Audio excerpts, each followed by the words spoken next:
Hey! Bonsoir à toutes et à tous. On s'installe tranquillou, mais oui, à les cafés nocturnes. Et on va parler d'un petit transfert. Oui, mesdames et messieurs, improvisation totale en pleine nuit, hein, pendant que certains sont en train de dormir. J'espère que vous allez bien. Déplacement au studio pour breaker la news qui est tombée aux alentours de minuit 50. Oui, mesdames et messieurs, vous ne rêvez pas. Dejounte Murray n'est plus à Atlanta. Ça y est, la paire avec Trae Young est splittée. On se demandait combien de temps elle allait tenir. Il y avait plein de rumeurs. On va pouvoir analyser tout ça en long et en large. J'espère que vous allez bien. La free agency va bientôt démarrer. Mais avant que des signatures aient lieu, on peut aussi avoir des transferts. Et donc, c'est tombé dans cette soirée du vendredi. Dejounte Murray est envoyé à New Orleans en échange d'un joli package. On va vous montrer tout ça. C'est Adrian Wojnarowski qui a envoyé le fameux tweet aux alentours, c'est ça, de minuit 40, minuit 50. Et donc, on a eu au fur et à mesure le package qui est tombé. Je vous donne toutes les informations. Donc, les Hawks qui ont transféré Dejounte Murray à New Orleans en échange de Larry Nance Jr., Tyson Daniels et 2 premiers tours de draft. Pour aller dans les précisions, voici les pics de draft en question. Dejounte Murray donc qui part seul en direction de la Louisiane pour aller jouer avec Zion Williamson et CJ McCollum. On en parlera après concernant Brandon Ingram. Côté Atlanta, tu récupères Dyson Daniels, Larry Nance Jr., le pic de 2025 qui appartient aux Lakers. C'est surtout ça la très grosse contrepartie récupérée par Atlanta. On va pas se mentir, je vais en parler d'ailleurs en détail. Beaucoup de gens qui parlent de cette draft 2025 avec beaucoup de hype. Et donc on va voir les résultats des Lakers. Mais il y a ce first round pick que les Pélicans avaient récupéré par le passé. Il y a aussi un pick du premier tour de 2027. Bon, là à ce moment-là, ce sera un pick qui sera le moins favorable entre le pick des Bucks dans 3 ans et celui des Pels dans 3 ans. Mais donc voilà pour les premières contreparties. C'est à la fois une grosse bombe et en même temps quelque chose qui était assez attendu. On se demandait quel allait être le type de déménagement qui allait avoir lieu à Atlanta. On a eu des rumeurs sur Trae Young et c'est pas fini. On a eu des rumeurs sur Clint Capella et c'est pas fini. On a eu des rumeurs sur DeAndre Hunter et c'est pas fini. Vous avez peut-être même vu il y a quelques heures, ou en tout cas hier, on a vu du AJ Griffin qui avait été drafté justement par les Hawks, qui a été bazardé du côté de Houston. On se demandait ce qui se passait à Atlanta. Eh bien, il y a un véritable changement qui va s'opérer justement chez les Hawks, avec l'arrivée notamment de Zachary Zaché et d'autres garçons aussi qu'on surveillera par la suite. Alors, pour entrer dans tous les détails, je pense que c'est important de le faire franchise par franchise. Déjà, occupons-nous de New Orleans. Les Pélicans, évidemment, qui récupèrent Dejounte Murray, c'est un vrai coup de boost pour eux sur leur backcourt. Je l'écrivais tout à l'heure notamment, je disais que Dejounte Murray apporte une vraie dose de talent à New Orleans sur le backcourt. Ça représentait un vrai besoin pour eux, ce qui ne règle pas leurs histoires de spacing, Willie Green qui va avoir du très gros travail, parce que attention, Dejounte Murray, Zion Williamson, CJ McCollum, ça fait quand même soit de la pénétration, soit du mid-range. C'est pas très 2024, mais ça on en reparlera. Et tu as quand même ce 5 majeur au global que tu vas pouvoir faire grimper en termes de niveau en attendant de voir ce qui se passe, 1 avec Jonas Valanciunas et 2 surtout avec Brandon Ingram. Donc côté Pélican, j'ai envie de dire la première case qui est cochée et qui est très positive, c'est que tu récupères Monsieur Dejounte Murray sans lâcher Brandon Ingram. Plein de rumeurs en ce moment sur Brandon Ingram. Récupérer Dejounte Murray et le mettre sur ton backcourt, c'est formidable. D'autant plus, je me permets de vous montrer quand même les contrats, d'autant plus que Monsieur Dejounte Murray, mine de rien, il avait pris une prolongation récemment à Atlanta pour un tarif, vu sa production, qui est vraiment pas mal. Je vous montre Dejounte Murray, 27 ans, donc en plein dans son prime. Regardez la prolongation qu'il a signée récemment. Et bien là, il gagnait 18 millions de dollars cette saison. L'année prochaine, c'est 26. Puis ensuite, c'est 27. Puis c'est 29 et 31. Quand on voit les tarifs qui sont signés en ce moment en NBA, on ne va pas se mentir, Dejounte Murray, c'est très bien. C'est-à-dire que sa production, elle a lieu quand même dans un cadre financier qui est tout à fait acceptable.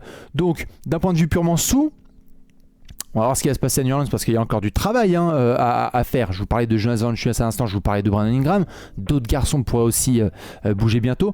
Mais c'est sûr que tu donc élèves ton backcourt parce qu'il dépendait de quel joueur. On l'a vu, c'était quand même assez maigre. On avait du CJ McCollum, José Alvarado, on avait dû décaler certains garçons sur le poste d'arrière. On espérait voir Jordan Hawkins continuer ses belles banderies, mais ça manquait de talent. très clairement. Et donc, l'Est envoie un gros joueur à l'Ouest, retour dans la conférence Ouest pour Dejounte Murray, qui est donc dans son prime. On parle quand même d'un garçon, je vous montre les statistiques, qui nous a fait des très très belles saisons récemment. Regardez, je vous montre ça.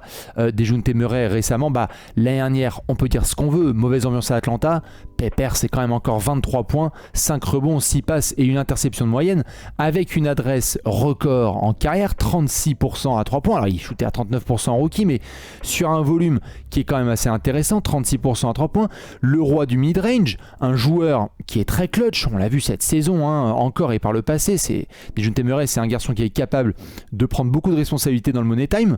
Donc, sur le papier, New Orleans a boosté son backcourt, a amélioré ses possibilités, notamment sur les séquences de quatrième quart-temps, parce que parfois c'était un petit peu compliqué. Et tout ça sans lâcher Brandon Ingram. Donc on a envie de dire jackpot.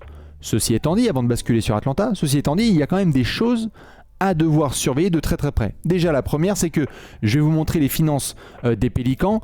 Attention, on commence à se rapprocher d'une franchise qui mise très très fort sur un groupe qui est quand même assez bancal. Regardez, si vous enlevez évidemment des joueurs comme Larry Nance qui sont là donc à 10-11 millions et Dyson Daniels qui sont ici à 16, vous rajoutez le contrat long terme de Dejounte Murray, ça veut dire que vous êtes tout simplement une équipe qui va être à 175-180 millions de dollars. Et c'est quoi le plafond? C'est-à-dire, est-ce que ces Pélicans vont soudainement faire une percée dans la conférence Ouest et aller nous chercher des très très hauts spots comme le top 4 de la conférence Ouest? Ça, c'est une première interrogation. Attention, là, les finances, c'est quand même basé sur du Dejounte Murray qui est censé mieux défendre. Attention aussi, parce qu'il avait montré des très bonnes choses au début à San Antonio et puis après, il s'est un petit peu lâché défensivement pour une plus grosse production offensive, évidemment. Et puis, Zion Williamson, on le sait, ça dépend de sa santé et comment les deux vont pouvoir jouer. On va voir après pour Brandon Ingram, mais c'est sûr que moi, la personne qui va tout de suite m'intéresser, c'est Willie Green. Je ne sais pas s'il y a des fans de New Orleans qui sont ici dans le chat, les valeureux qui sont ici en live ou ceux qui me regardent en replay sur YouTube.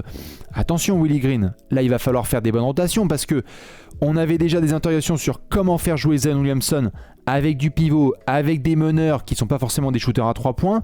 Là il va falloir bien construire. C'est-à-dire qu'il va falloir faire des bonnes rotations pour pas que les joueurs se marchent les uns sur les autres. Est-ce que tu vas avoir des line-up un peu plus petits, avec peut-être du Trey Murphy, avec peut-être du Herb Jones, avec peut-être d'autres garçons, qui donc vont permettre à Zion Williamson de faire ses chantiers dans la raquette? Et comment est-ce que tu vas faire si tu as un Dejounte Murray qui joue sur pick and roll? Zion Williamson, c'est pas le garçon qui va se mettre dans un corner et attendre. Donc, il y a quelque chose à construire autour de Dejounte et Zion Williamson. Ça, c'est hyper intéressant. Mais c'est vrai que je peux comprendre des gens aussi qui sont sceptiques sur l'intégration d'un Dejounte Murray. C'est un peu un profil qui, dans le jeu, n'est pas idéal. Nous, ceux dont on parle, et vous aussi, dès qu'on se croise, dès qu'on parle des Pélicans, ce qu'on veut, c'est Zion, balle en main, et du spacing. Désolé, je sais que Dejounte Murray a rentré 36% de ses 3 points dernières. Ce n'est pas un joueur à force spacing. Après, il peut nous faire mentir, il peut continuer à progresser à 3 points, mais c'est pas sa force première. Donc, il y a des points d'interrogation.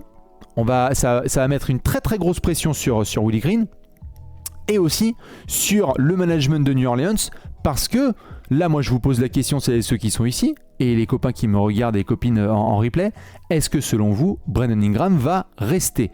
Il a été au cœur des rumeurs, Brandon Ingram, récemment. On se demandait où est-ce que ça va finir. Est-ce qu'on aura les Kings, par exemple, qui vont le récupérer? Est-ce qu'il y a d'autres franchises qui vont essayer de le saisir? Là, pour le coup, Brandon Ingram, s'il reste, va falloir discuter contrat. Parce que là, lui, il a du talent, il a 26 ans, il va entrer dans son prime. Il faudra aussi penser à une prolongation. C'est à quel tarif une prolongation de Brandon Ingram? On a donc CJ McCollum et Zion Williamson qui sont déjà à quasiment 70 millions. Tu ajoutes Brandon Ingram en prolongation, ça commence à faire pas mal. Et donc, c'est là-dessus qu'il faudra surveiller notamment le management de New Orleans. Moi, j'ai l'impression que le dossier Brandon Ingram, ça pourrait très très vite évoluer dans les prochains jours. On pourrait avoir une situation dans laquelle les Pélicans se disent, soit avec David Griffin, on n'est pas à l'aise avec un trio Dejounte, Zion, Brandon Ingram, on est plutôt à l'aise avec un duo Dejounte, Zion Williamson et des jeunes autour, et donc Brandon Ingram, peut-être qu'on va récupérer des pièces autour. Bon, dans tous les cas, voilà un petit peu pour New Orleans. J'ai envie de vous poser la question à vous là, qui êtes dans le chat évidemment. Si vous deviez donner une note sur 10 aux Pélicans sur ce trade. Je vous remets les contreparties. Ils ont donc lâché ce fameux pick des Lakers. Est-ce que vous donnez une note très élevée? Comme par exemple, voilà, il y en a qui mettent du 7 ou du 9. Il y en a qui mettent du 6,5. J'aime bien. C'est assez mitigé. Moi, j'avoue que là, je me projette déjà dans les 30 prix en 30 jours. Et niveau 5 majeur, la section 5 majeur avec Alex, on va voir comment tout mettre en place. Et ça se trouve, il y aura des mouvements d'ici là. On me dit du 6, on me dit du 8 sur 10. Je peux comprendre. Ce qui est sûr en tout cas, c'est qu'on aura plein de choses à surveiller avec New Orleans dans les prochaines semaines. Voilà un petit peu donc pour la première partie qui est forcément sur les Pélicans, puisqu'on va pas se mentir, ils ont récupéré le meilleur joueur de ce transfert, c'est évidemment Monsieur Dejounte Murray. Maintenant côté Atlanta.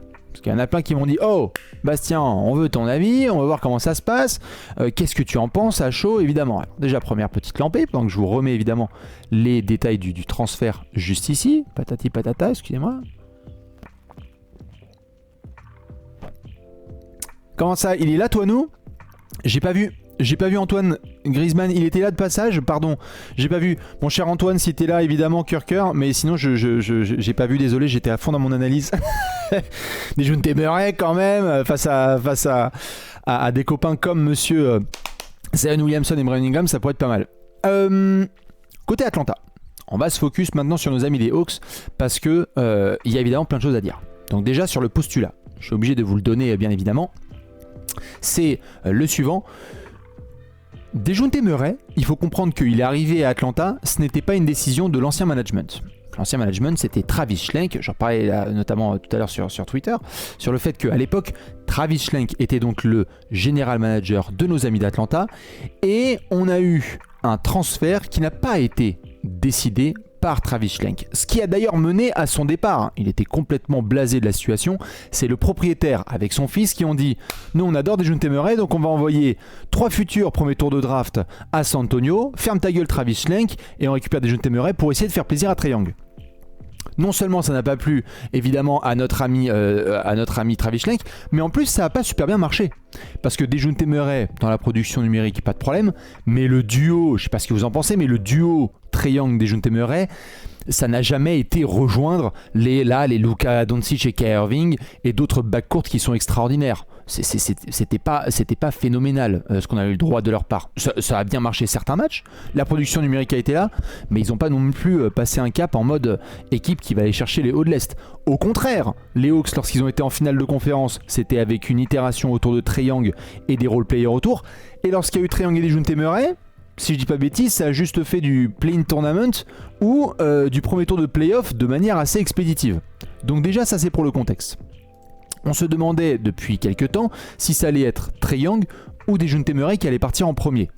Le joueur qui a le plus de valeur sur le marché, désolé contre Trae Young, c'est Dejounte Murray. Pourquoi ? Parce que le contrat, je viens de vous le montrer, c'est beaucoup plus malléable et ça intéresse beaucoup plus de gens. Joueur sous contrat, joueur sympa, qui a bien produit, qui arrive dans son prime, donc forcément Dejounte Murray, c'est plus facile à transférer. On verra ce que ça va donner pour Trae Young, je vais en reparler dans quelques minutes, mais.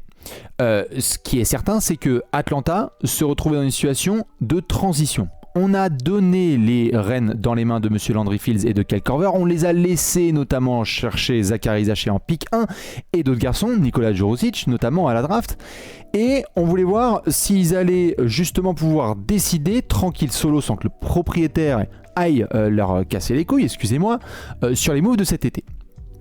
Et donc le trade de Dejounte Murray, l'importance numéro 1, c'était essayer de récupérer un maximum d'assets. Et en ce sens, moi je préfère être très clair, le fait de récupérer le pick de 2025 via les Lakers, c'est pour moi la meilleure contrepartie. Parce que dans un an, on verra quels vont être les résultats des Lakers, mais dans un an, dans une draft qui est hyper attendue par le niveau de talent global, hashtag Nolan Traoré, hashtag Cooper Flag et compagnie, eh bien, on devrait avoir des joueurs de très grand talent. Donc, la première chose, c'est avoir un pick qui est potentiellement très bien placé. Si ça se trouve, il sera mal placé, si ça se trouve, il sera bien placé, on verra la saison des Lakers.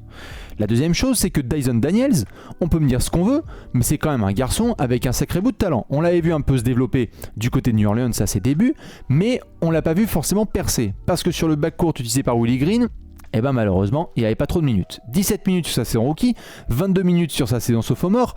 Alors, il y a toujours cette interrogation sur le tir à 3 points, mais en termes de big guard qui est capable d'être ultra polyvalent, il y a quelque chose. à développer. En attaque, moi je le vois vous en parler, c'est dur. Offensivement, il y a du travail autour de Dyson Daniels. Mais on parle pas d'un garçon qui a 27 ans. Dyson Daniels, c'est tout simplement un 2003, il a 21 ans, et sur le backcourt, qu'est-ce que tu veux avec Trae Young? Bah, pas forcément un super all-star scorer, mais un super défenseur. Et qu'est-ce qu'est Dyson Daniels aujourd'hui? Un super défenseur. On verra à quel point il peut se développer. Mais Dyson Daniels, c'est un joueur qui demande l'opportunité de s'exprimer dans une autre franchise, et je pense qu'il va avoir du temps de jeu sous Quinn Snyder à Atlanta. Donc ça, c'est évidemment une chose importante à avoir en tête. Le pick des Lakers, Dyson Daniels, le petit pick là que je vous remontre qui aura lieu dans quelques années là entre les Bucks et les Pélicans, donc le moins favorable, et Larry Nance Jr. Alors, Larry Nance Jr., évidemment, c'est important de comprendre que dans le contexte actuel de Atlanta, c'est même pas sûr qu'il reste. Soit il est là et il va essayer de contribuer dans une rotation intérieure, mais à voir, poste de pivot peut-être, on attend de voir ce qui se passe avec Clint Capella. Soit Larry Nance Jr., c'est un joueur qui va servir d'asset pour ensuite être retransféré. Et si tu fais bien ton travail, Larry Nance Jr., ça peut devenir un futur pick de draft. Donc dans l'idée, ce qui pourrait être un peu le coup de nos amis les Hawks, c'est on s'est débarrassé de 3 futurs premiers tours de draft contre Dejounte Murray, on vient d'en récupérer un en la personne de Dyson Daniels, qui est donc un joueur de 3e année mais qui est une forme de premier tour de draft, on a le premier tour de draft des Lakers, on a celui-ci et potentiellement donc Larry Nance Jr. s'il est bien transféré. Encore une fois, ce sont des si, il y a beaucoup de choses à creuser, mais moi vous me demandez mon avis en tant que fan des Hawks notamment, je vais pas vous mentir, je suis assez satisfait parce que je pensais que la contrepartie allait être beaucoup plus dégueulasse. Donc ça évidemment, c'est les choses à avoir en tête. Je vais pas vous mentir aussi, il y a un moment où il fallait casser ce duo entre Trae Young et Dejounte Murray. Ça ne marchait pas. Donc moi j'aime bien qu'on traîne pas là, on y va, on va pas amener ça jusqu'en juillet, jusqu'en août, jusqu'en septembre. Merci Dejounte Murray pour les game winners, merci Dejounte Murray pour les disrespects face aux joueurs des Rockets, mais on est là pour essayer justement d'aller plus loin et on peut dire ce qu'on veut, mais historiquement, l'itération qui a marché des Hawks, c'est donc celle où c'est Trae Young qui a les pleins pouvoirs avec des role-players autour. Et donc si on regarde notamment les finances des Hawks, je vous parlais des finances des Pélicans tout à l'heure, les finances des Hawks, tu vas retirer notamment Dejounte Murray sur le long terme, quand même, parce que là vous voyez que les Hawks, mine de rien, ça continue à payer pour une équipe qui fait le premier tour des playoffs, et tu vas intégrer un Larry Nance Jr. qui sera bientôt en fin de contrat, et un Dyson Daniels qui, si tu le prolonges l'année prochaine et s'il y reste, sera sur un contrat assez raisonnable parce que c'est pas une future superstar. Donc ça c'est la première chose, tu assaignis un petit peu tes finances. Ensuite, forcément, tu vas avoir d'autres garçons qui pourraient partir. On parle notamment de Clint Capella, vous le savez, qui est dans les rumeurs de transfert depuis très longtemps. Je ne serais pas étonné qu'il soit transféré dans les prochains jours. On parle de Bogdan Bogdanovic, qui est sur un contrat hyper intéressant et il y a plein de contenders qui aimeraient l'avoir. On parle de DeAndre Hunter, qui pareil depuis longtemps, pourrait représenter une pièce de transfert. Du coup, qu'est-ce que j'essaie de vous dire ? J'essaie de vous dire que entre des Hawks qui surpayent et qui ont des joueurs qui ne fonctionnent pas ensemble et font au maximum un premier tour de playoff, entre ça et rendre les pleins pouvoirs à Trae Young avec de quel joueur on parle ? Du Dyson Daniels, du Onyeka Okongwu potentiellement, des garçons comme Kobe Bufkin, des garçons comme Jalen Johnson et compagnie, moi je trouve ça pas mal. C'est-à-dire que je ne serais pas étonné que pour des finances moindres, en ayant récupéré des pics de draft, tu fasses une saison à peu près similaire. On va avoir Trae Young plein pouvoir si ça se trouve avec les Hawks.